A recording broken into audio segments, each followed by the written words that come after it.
If I were thinking clearly. If I were thinking clearly, I would tell you, Leonard, that I wrestle alone in the dark. In the deep dark, and that only I can know, only I can understand my own condition. You live with the threat, you tell me you live with the threat of my extinction. Leonard, I live with it too. It is my right. It is the right of every human being.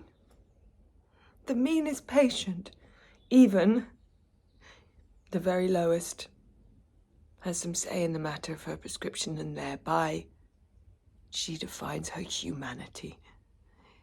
I choose not the suffocating anesthetic of the suburb, but the violent jolt of the capital. And if it is a choice between Richmond and death, I choose death.